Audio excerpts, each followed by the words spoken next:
Okay, so I want to finish with my fourth and final thing um, by looking at the world she's talking about. So let me go back for a minute and just sort of remind you a few things from the lived experience of the black man. So the point he was making is that in place of this, vibrant body schema, he became an epidermis.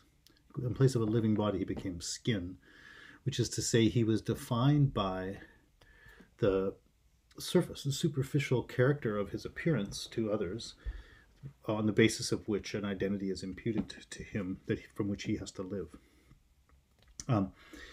And that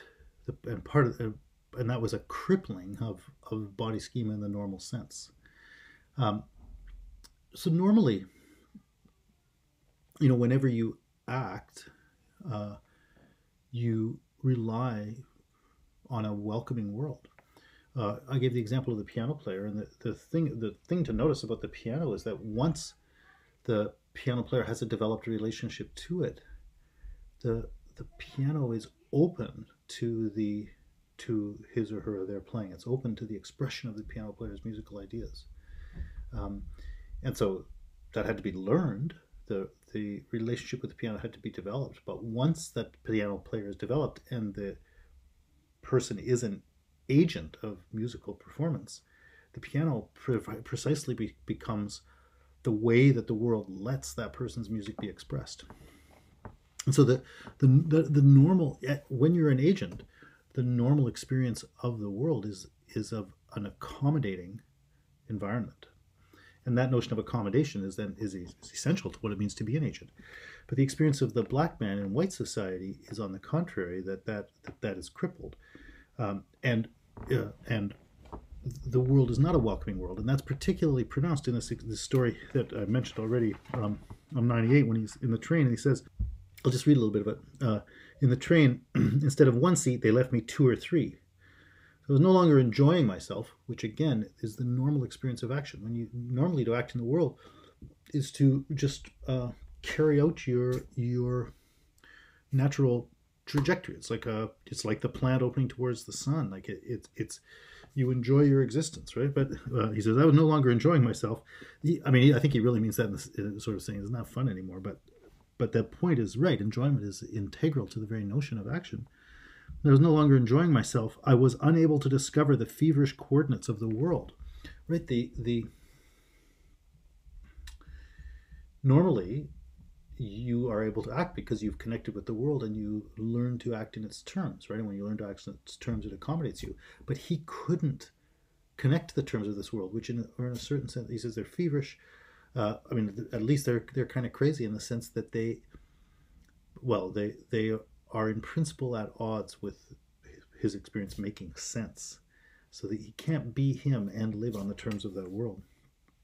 Anyway, but here's the relevant thing. As he said, I was taking up triple because I got three seats. But he says I was taking up room, and that's the way that's the way the black man is experienced in the white world. Like, it'd be better if you weren't there. It's like always to be an object, like the person on the road that you want to get out of the way when you're making a right turn. He is interpreted by all the people around him as someone such that it would be better if he weren't there. They would like him away, and so he doesn't fit into a welcoming, accommodating world. He's an extra superfluous, awkward thing that's taking up room. And he says, I approached the other, and the other, evasive, hostile, but not opaque, transparent, and absent, vanished. And then at the beginning of the next paragraph after the next one, he says, disoriented, because he couldn't connect with the feverish coordinates, incapable of confronting the other, da-da-da-da-da. He did this. So the other point is, that other who's interpreting him in this way that kind of writes him out of existence, I'll come back and say something about that in a minute, isn't some particular person, right? It's the whole culture. So let's just go back to that issue of being written out of existence for a moment.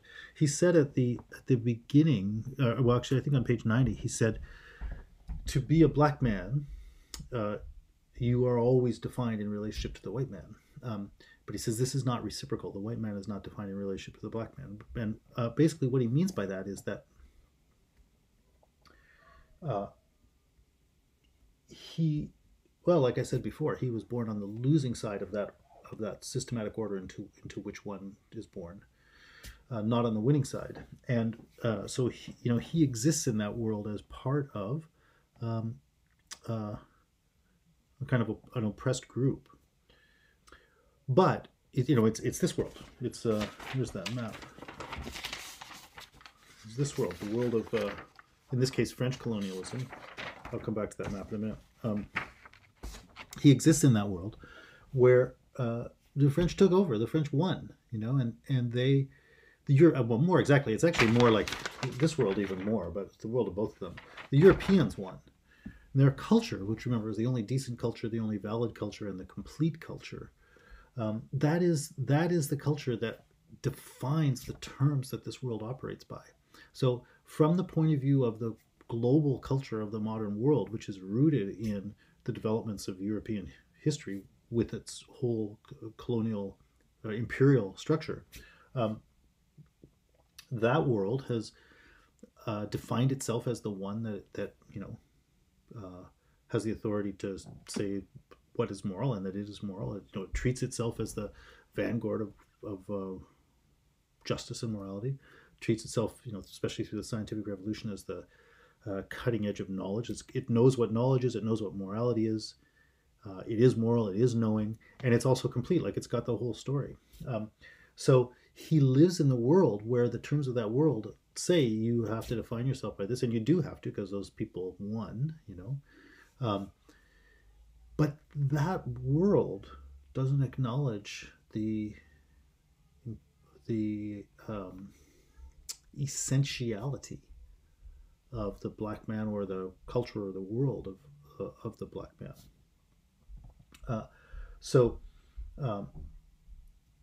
Going back to the beginning, I said, if we think back to the way we're born and inserted into this system, you can be inserted on the winning side or the losing side. Yeah, we're inserted on the winning side, and one of the things that comes along with that, like thinking about countries in terms of the border lines drawn on a map, is that you can live with we typically do live with a very dishonest view about what our cultural reality is. We are very happy to enjoy, just to pick up on that word again, we're very happy to enjoy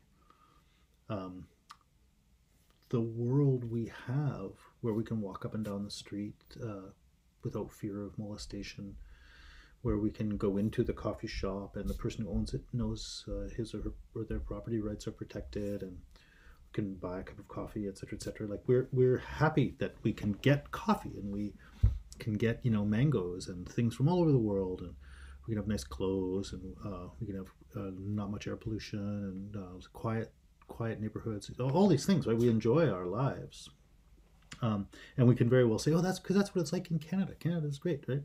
Or wherever we're talking about. We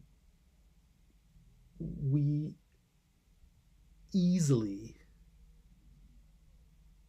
accept the immediate terms of our situation, and we easily accept defining them in terms of the conception of the country that in each case doesn't take account of the reality, right? Which is to say it doesn't take account of the systematic the systematic political and economic and social world of which this country and this lifestyle are a part, a functioning part. They're not just isolated, independent things living by themselves, but they're part of a functioning system, which means their very meaning is tied up with the meaning of this part and this part and this part and all these other functioning things. That's what privilege means. We live, the white man lives with the luxury of not noticing that he or she or they, I'm using man in that sort of generic sense that he uses here as well, without noticing that we have that life because other people have a different, worse life. And so the point I really wanted to get at there was that when he says he can't, there's no specific other that is the one who's sort of saying you take up space. Particular others may do this or that thing to communicate that, but the point is the culture says that. The culture is one that is built upon a interpretive perspective that says to him, you are nothing and we are everything. And he has to live in that world. He has to find a way to live in the world that has already defined him out of existence. And that is it's more than a paradox. It's a contradiction, or it's like what Gregory Bateson might call a double bind, more or less. It's the impossibility that is the precondition for existing as a black man, right? In other words, all of his actions exist in a contradictory context. Those are the feverish coordinates, right? That make it impossible to ever, basically make it impossible to ever be sane. Right? They make it impossible to ever just comfortably inhabit the position of being a subject. That's what it means to say the body schema is compromised, right? That's the suffocating reification. Anyway, so the point of all this is that, he started from his personal experience, but he's led that to an interpretation of a culture. And so he's giving a description of the world, the Welt, right, of the black man, basically. It's the same material reality as the world of the white man, but it's a different world in the sense that the white man doesn't live it under the same terms. Yet they are the same reality. Anyway, so that's what we've said, and the point of his writing is a kind of consciousness raising, right? He's writing this primarily for other black people. He's writing this to help other people recognize and understand their own situation, ideally for the purpose of developing the attitude that they're going to change it, right? So the next part, then, the thing I want to get to now is that situation of changing, right? So the reality is the colonial reality. The European powers took over the world, and the global situation is, it's the current state of that. The global situation is the world brought about by 4.5 centuries of European imperialism and the transformation of the whole world into a kind of an organized hierarchical system that has, certain figures and institutions and whatever else of the European world at the top, and the rest of the world sort of subordinated to it. And I mean, the details, we'd have to have a different conversation to talk about the exact terms of that. But the point is, European imperialism was the European powers basically taking over the world, and it never changed. That's where we are. But so he's writing about. He's trying to encourage people, obviously, to change this nasty situation. So the thing I want to turn to now is that first chapter, The Wretched of the Earth on Violence, his other great essay, because that now is basically talking about what that reality of decolonization is or would be. And he's writing about this in the context of that actually happening. So, this is French Empire, right? With where's it? It's hard for me to get it on the screen. I've got India, North America, and hash marks because obviously they were taken over by Britain. But French still had a pretty big empire, most famously into China and North Africa, elsewhere too, but especially those places. And after the end of the Second World War in 1945, things start to change in those places. So Britain itself officially, gave India her independence. India, which we call a country, but was was not a country. It was a whole bunch of different things that has been sort of forced together, kind of like gerrymandering, to produce this thing we now call the country of India. But anyway, that entity, which is itself is a piece of the British Empire. It's not a thing in itself. You can't make India independent of the British Empire, since India only exists as a phenomenon of the British Empire. But anyway, that's what they did in 1947, and lots of pretty dramatic stories about that. But that was an example of officially Britain abandoning its imperial status. In roughly the same time, things were happening in the French colonies too. Rebellion in Indochina, which led to the thing we now call the Vietnam War, and also in the 1950s, particularly relevant is the revolution in Algeria, which is right across the not very far south of France, across the Mediterranean. Here, right in here. So he's writing about the meaning of decolonization in the context of revolutionary movements that are actually happening in the colonies or former colonies, in this case of the French. So he's really trying to inspire and give voice to and interpret what is the reality of the time. Anyway, but I want to say a few things about what that decolonization is about, and I want to say this especially because I want to get back to that issue of the borders on the map and a couple of things I was saying there. I'm not going to say much more. I just want to read a couple of things from this. There's really one point I'm getting to. So let me start. So this is page 35, at least in my edition. It's the fourth line into the chapter concerning violence, where he says, decolonization is always a violent phenomenon. So he's been talking about the oppressive situation that the black man lives in. And his point is there isn't a way out of that that doesn't involve violence. And let's look at a little bit why. So it's going to be violent, but that's not that. This, I guess, is an important point. That doesn't mean violence is being introduced. His point is that the colonial situation, which is to say the existence situation of much of the world, the current normal situation of much of the world, is already a violent situation. Why is it a violent situation? Well, one, it's a violent situation because it was inaugurated by violence. So on page 36, right in the middle of the page, he says, their first encounter was marked by violence. The point is, this situation was established by violence. The British came into India and left a lot of people dead, and then they got rich.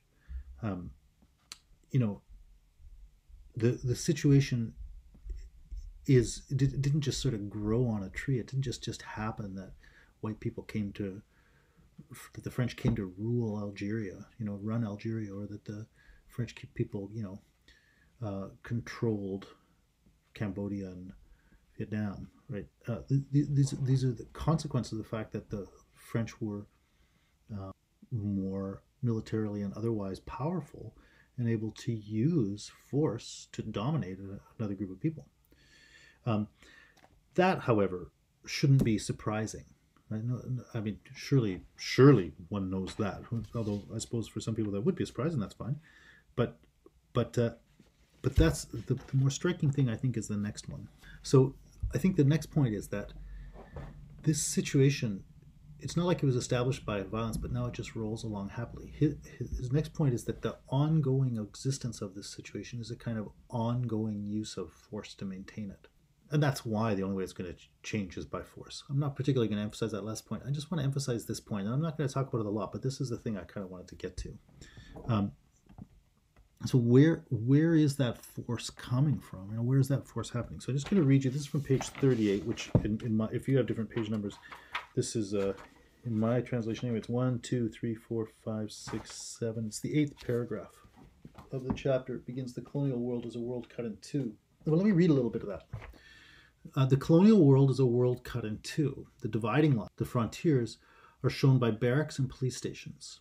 In the colonies, it is the policeman and the soldier who are the official instituted go-betweens, the spokesman of the settler and his rule of oppression. Now, but let me read this next part. In capitalist societies, the educational system, whether lay or clerical, the structure of moral reflexes handed down from father to son, the exemplary honesty of workers who are given a medal after 50 years of good and loyal service, and the affection which springs from harmonious relations and good behavior. All these aesthetic expressions of respect for the established order serve to create around the exploited person an atmosphere of submission and of inhibition which lightens the task of policing considerably. So the point I want to make there is you can see in an openly colonial situation, you can imagine the difference between what he's going to talk about as the native city and the settlers' city, the native town and the settlers' town. Well, in fact, let me skip ahead of that, and then I'll come back to the point I was going to make. So this is on the next page, page 39. So he says, here's the settlers' town. The settlers' town is a strongly built town. It's brightly lit. Streets are covered with asphalt. The garbage cans swallow all the leavings, unseen, unknown, and hardly thought about. Well, it sounds like he's describing my street, actually, the one I walk down to go to my coffee shop. I live in a brightly lit street, well paved, garbage cans, garbage is all picked up, right? Safe to walk up and down. The settlers' feet are never visible. No, of course not. Everybody wears shoes, and everybody dresses appropriately, right? Unless you're going swimming. But even if you go swimming, people are never going to be close enough to see each other's feet, right? Because you've got a lot of space, and everybody respects distance and propriety and so on. Settlers' town is a well-fed town, an easy-going town. Today I went to the grocery store. There's a long line of people at the grocery store. Some of them were complaining about things that weren't on the shelves. But in fact, the things that are on the shelves here far exceed, in a situation where there's stuff missing, far exceed what's on the other shelves in a lot of other places, right? Its belly is always full of good things. And then the native town obviously is not going to be like that, right? It says the town belonging to the colonized people, or at least the native town, the Negro village, the Medina, the reservation. It's a place of ill fame, bad reputation, right? It's peopled by men of evil repute. They are born there, matters little where or how. They die there, matters not where nor how. It's a world without spaciousness. Men live there on top of each other, it's jammed. Their huts are built on the top of each other. The native town is a hungry town, whereas the settlers' town was, a well-fed town. The native town is a hungry town, starved of bread, of meat, of shoes, of coal, of light. The native town is a crouching village, a town on its knees, a town wallowing in the mire. It's a town of niggers and dirty Arabs. Etc., etc. So, he can be describing two areas in Algiers, or he can be describing Algiers in some part outside town or something like that. He can be talking about two parts within that part of the world that you would explicitly say is colonized. But the thing I think that you should notice is he's also describing your town. He's describing Paris. It's not just white Algiers and the Casbah, it's also Paris and the native town, right? So in other words, the settlers aren't just the people who have moved into North African land on the map, right? It's that whole culture that has taken over.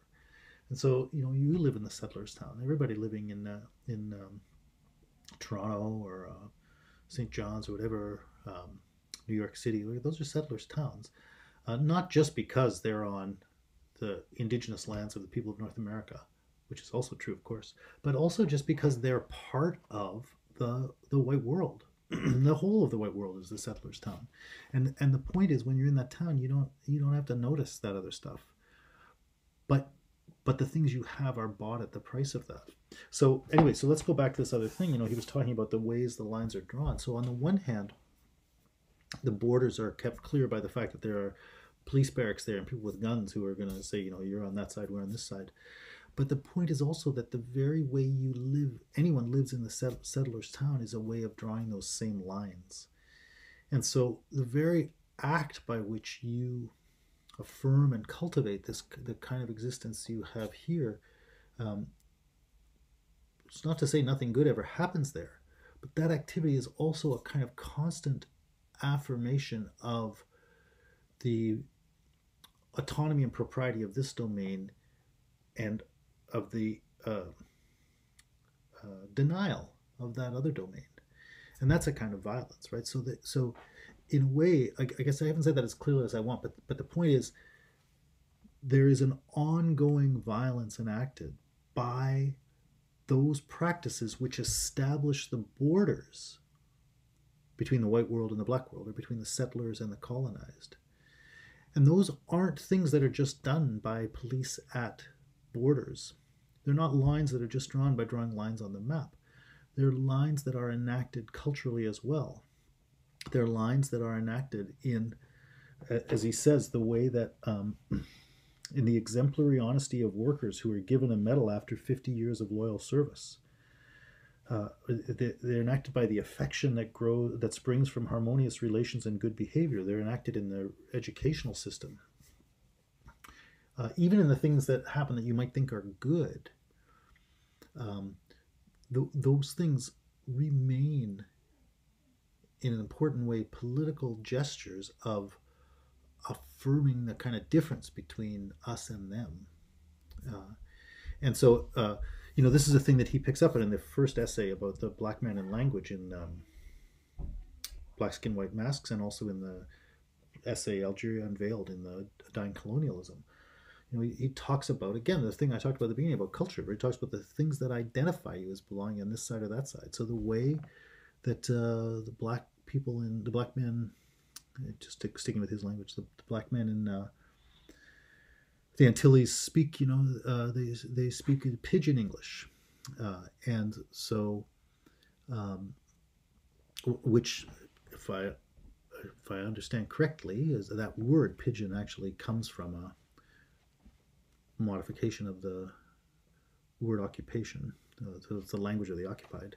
But I think that's true. Maybe from the Portuguese. But the way they speak English marks them as belonging on the losing side. The way you as an educated North American university student speak marks you as belonging on the winning side. Right? In the very way that you speak the language, you speak it well. But in the very way that you speak it well, you're kind of also announcing this cultural border between you and them. And so again, it's just I'm just talking here about these other ways that borders are drawn that are used to enforce or these other ways that borders are enforced. In the Algerian Veil, he talks about the significance of the veil, in particular of Muslim women in Algeria. And, it's a very rich topic. And but there he talks about the interesting way that it's actually it's sort of exploited to undermine the integrity of the Muslim Algerians. But a powerful story in its own right. The point I want to get at really though is just that there are those cultural markers. And so what I really wanted to get at is just this idea that there's violence in the inauguration of the colonial situation, but there is a continuing violence in the cultural practices that serve to mark out the divide between this world and that world. Practices that are woven together with the comfortable experience of not appreciating, not acknowledging the systematic relationship that exists between this world and that world. In other words, they are cultural practices that allow us to say we are not them, and disavow our ontological connection to them. So remember, that's what he said. The black man can't define himself apart from the white man, but the white man can define himself apart from the black man. But that's false, right? The reality of the white man is a sort of powerful dependence on that exploited world, but it has a cultural self-interpretation that lives in denial of that. And so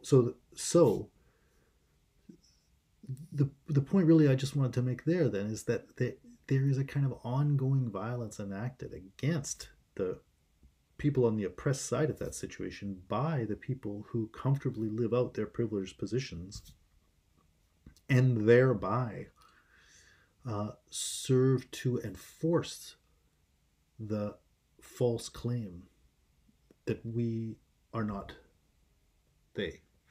Um, so I know, anyway, I hope that's at least clear enough for you, to give you some ideas as you sit down to read it. Um, I think I don't think there was anything else I particularly want to say. Really, um, I just wanted to go through, just to introduce you to his basic story about the experience of racism, bring out some of the technical ideas, and lead that to the some understanding of the reality of the contemporary colonial situation, and why, as he's saying, like there is ongoing violence enacted in the simple existence of this kind of Eurocentric post-colonial world, uh, and so it takes force to break that down. It has to be resisted, and resistance is violence. But the violence of decolonization is not the inauguration of violence, right? It's a response to ongoing violence that's enacted. I mean, Malcolm X, very similar and presumably inspired by Fanon, says very similar things. I'm thinking of the Ballad of the Bullet, where, and probably many other places where he says, I'll be nonviolent with someone who's nonviolent with me.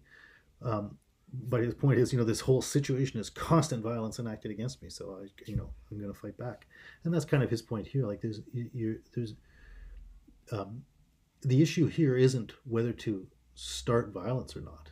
The issue is whether to people are just going to continue to undergo violence, or whether they're going to resist it. Um, uh, and I guess the last thing I would say there is a point he makes here is that decolonization is transformative. You don't know what's on the other side of that, and that's kind of related to that point that you don't know what's going to happen if you study the history of Black culture and you try to learn from its resources rather than turning to the terms of the white world. Um, uh, there's in the lived experience of the Black man, when he's talking about that, there's a way in which he's trying to leave that open ended. And similarly here, you don't know what world's going to come about through the